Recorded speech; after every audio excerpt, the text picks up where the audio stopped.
Rebellion and religion. ഒന്ന് മറുതലിപ്പ്, മറ്റ് side മതം.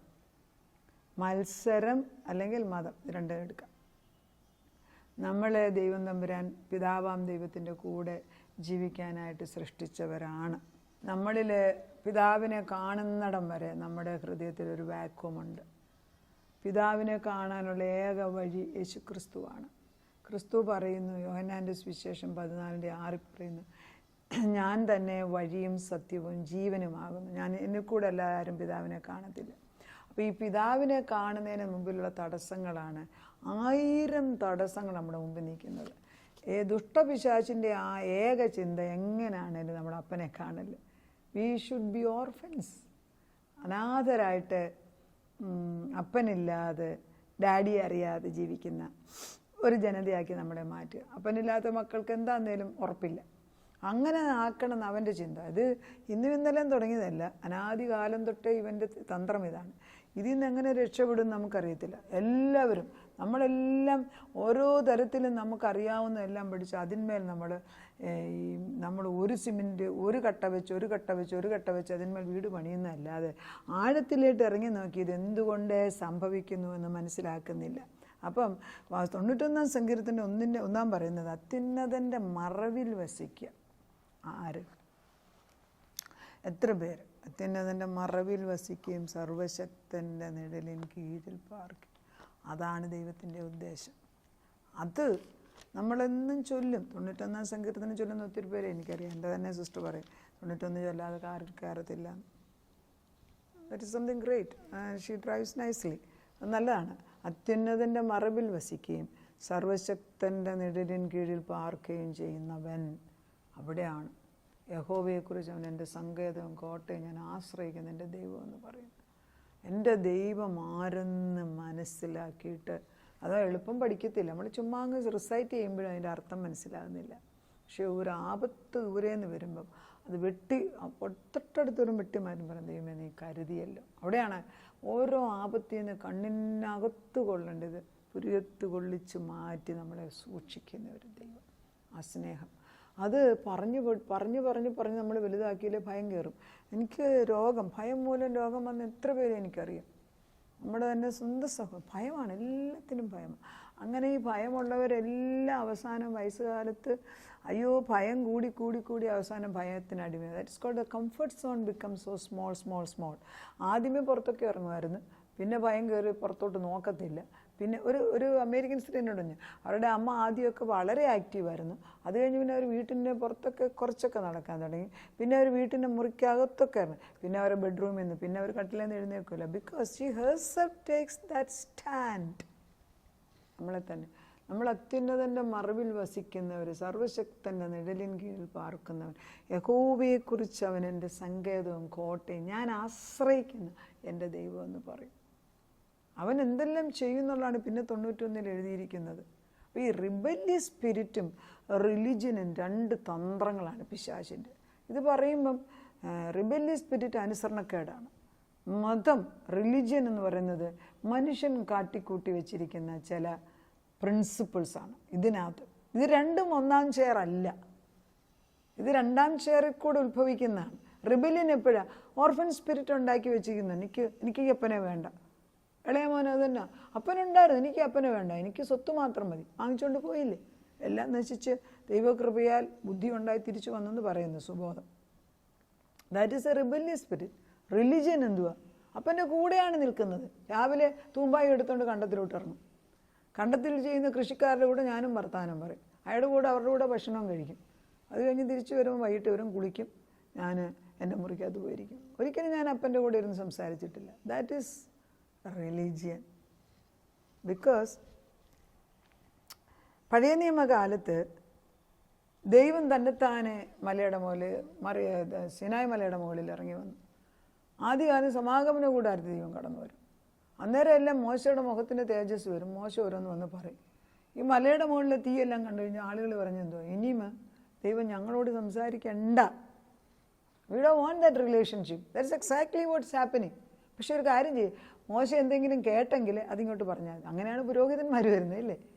അവർക്ക് പകരം നമ്മൾ തന്നെത്താനെ ചെല്ലുന്നതിന് വരും പുരോഹിതന്മാരുണ്ട്. ആ പുരോഹിതന്മാരുടെ ജോലി എന്തുവാ?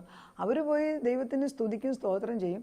അവർ നമ്മുടെ പെറ്റീഷൻ അങ്ങോട്ട് കൊടുക്കും, എന്നിട്ട് അവിടുന്ന് കിട്ടുന്ന ഉത്തരം നമ്മളോട് പറഞ്ഞു തരും. അതല്ലേ പുരോഹിതൻ്റെ ജോലി? അല്ലേ അവർക്ക് എന്ത് ജോലിയാണ്? അതല്ലേ മെയിനായിട്ടുള്ള ജോലി. അപ്പോൾ ദൈവത്തെ സ്തുതിച്ച് ദൈവത്തിൽ ഒരാൾ മാത്രമാകുമ്പം ബാക്കിയുള്ളവർ കേട്ടോളാന്ന് പറയുമ്പം we are rejecting the presence of the living God. അല്ലേ? ദൈവത്തിൻ്റെ സാന്നിധ്യമൊന്നും വേണ്ട, എല്ലാം കിട്ടാനുണ്ടെങ്കിൽ വാങ്ങിച്ചോളാം. വളരെ ഇപ്പം നമ്മുടെ കയ്യിൽ അല്പം പൈസ ഉണ്ടെന്ന് പറഞ്ഞിട്ട് നമ്മുടെ അടുത്തുള്ള ഒരാൾ എന്നും വരും നമ്മളെ സഹായിക്കാൻ. പക്ഷേ അവൻ്റെ ഉദ്ദേശം ഈ പണം എടുക്കാനാണെന്ന് മനസ്സിലായി നമുക്ക് അവനോട് പിന്നെ ഈ ചെയ്ത നന്മയെല്ലാം അഴുക്കായിട്ട് നമുക്ക് തോന്നൂലേ? അതുതന്നെയല്ലേ ദൈവം ഹൃദയം അറിയത്തില്ലേ? ദൈവം നോക്കുമ്പോൾ ഇവൻ റിലീജിയനാണെന്നും പറഞ്ഞ് എല്ലാ ദിവസവും വന്ന് ചൊല്ലുകയും പറയുകയും പ്രവർത്തിക്കുകയും ഒക്കെ ചെയ്യുന്നുണ്ടെങ്കിലും അവൻ്റെ ഹൃദയം എന്നോടെടുക്കാൻ ആഗ്രഹിക്കുന്നില്ല. ദാറ്റ് ഈസ് വെരി വെരി ഇത് വളരെ സട്ടിലാണ്. പക്ഷെ ഇത് അറിഞ്ഞിരിക്കണം വ്യക്തി. ഓരോ വ്യക്തിയും പുതിയ നിയമത്തിൽ നമുക്കിതിന് എക്സ്ക്യൂസ് ഇല്ല. Our Father loves us to reside in His presence. അവൻ്റെ സന്നിധിയിൽ കളിച്ച് നടക്കേണ്ട നമ്മളാണ്. അതുകൊണ്ടെന്നാ എല്ലാം റീലേൺ ചെയ്യണം. പുതിയതാകുമ്പോൾ അവൻ്റെ ശബ്ദം തിരിച്ചറിയണം, അവൻ്റെ വചനം ആത്മാവിൽ പഠിക്കണം, അവൻ്റെ വികാരങ്ങൾ എന്തെന്ന് മനസ്സിലാക്കണം. അവനെ വേദനിപ്പിക്കുന്ന ഒന്നും നമ്മൾ ചെയ്യരുത്. അവനെ വേദനിപ്പിക്കുന്ന ഒന്നും. ക്രിസ്തു അതുകൊണ്ടാണ് പറയുന്നത്, എന്നെ നിങ്ങൾ സ്നേഹിക്കുന്നു എങ്കിൽ ഞാൻ പറയുന്ന കൽപ്പന പ്രയാസമുള്ളതല്ല. കറക്റ്റ് അല്ലേ? The essence of it the love. അതായത് നമുക്ക് ഇപ്പം നമ്മുടെ മക്കൾക്ക് എന്തെങ്കിലും ആപത്താനോ നമ്മളെല്ലാം പറഞ്ഞ് അവരുടെ പുറകെ ഓടത്തില്ലേ? ദൈവത്തിന് വേണ്ടി അത് ചെയ്യുമോ? പൗലോസ് ചുമ്മാ അല്ലേ പറഞ്ഞത്, എൻ്റെ ചങ്ങല കൊണ്ട് എൻ്റെ കാലിൽ കെട്ടിയിട്ടേക്കണം, അല്ലെ ഞാൻ ഓടിപ്പോവും. ഞാനത് തന്നെ പറയും, ഒരല്പം നീട്ടിയിട്ടാൽ ഞാനും ഓടിപ്പോവും. മനുഷ്യനാണ് നമ്മൾ. പക്ഷെ ദൈവം ഈ വീക്ക്നെസ് അറിയാവുന്നതുകൊണ്ട് നമ്മൾ ദൈവത്തോട് പറയാം. സദൃശ്യവാക്യം, fear of the Lord is the beginning of wisdom, the knowledge of the Holy One is insight. ദൈവ ഭയമാണ് ജ്ഞാനത്തിൻ്റെ ഉറവിടം. അത് നമ്മൾ ചോദിച്ചു വാങ്ങിക്കണം. ദൈവം എനിക്ക് നിൻ്റെ ഭയം, നിന്നെക്കുറിച്ചുള്ള റിവറൻഷ്യൽ ഭയം. ഈ ദൈവം ആര്, ഈ ഭൂമിയും ഭൂതനും സൃഷ്ടിച്ച ദൈവം ആരെയെന്ന് നമ്മൾ ആദ്യം അറിയണം. അവനോടുള്ളൊരു ഭയം വേണം. പക്ഷെ ഭയം കൊണ്ടൊരിക്കലും അവൻ്റെ സാന്നിധ്യത്തെ മാറ്റി നിർത്തരുത്. അവൻ്റെ വചനങ്ങൾ കേൾക്കുന്നതും അവൻ്റെ സാന്നിധ്യത്തിൽ, അതായത് അവൻ്റെ അടുക്കൽ ഇരിക്കുന്നതും രണ്ടാണ്. എനിക്ക് ഭയമുണ്ട്. എന്തിനാ? ദൈവത്തിൻ്റെ ഒരു റെവറൻഷ്യൽ ഭയമുണ്ട്, ദൈവം ആരെന്നുള്ള മഹത്വം ഓർത്തിട്ട്, അല്ലാതെ വേറെ ഒന്നും കൊണ്ടല്ല. പാവം ഭാരമൊക്കെ ഭർത്താവിൻ്റെ രക്തം കൊണ്ട് കഴിയുന്നുള്ള മക്കളോടാണ് ഈ സംസാരിക്കുന്നത്. അപ്പോൾ എനിക്കൊരു ഭയമുള്ളത്, ഈ ഗോഡ് ഇത്ര വലുതാണ്, ഈ വലിയവനായ ദൈവം. പക്ഷെ ഇങ്ങപ്പുറത്ത് ഭയമുണ്ടെങ്കിലും ദൈവ സാന്നിധ്യം ഞാൻ എൻജോയ് ചെയ്യുന്നു. അത് ചില ഭാര്യമാർ, ഭർത്താവ് വലിയ ദേഷ്യക്കാരനാണ് എന്നും പറഞ്ഞ് നമ്മൾ ആ മുറിയിൽ ഈ മുറിയിലാണ് കിടക്കുന്നത്. അല്ല, we are still sleeping in the same room. Why? ഭയം ഒരിടത്തുണ്ട്, അദ്ദേഹത്തിനെ ബഹുമാനിക്കേണ്ടത് ബഹുമാനിക്കണം.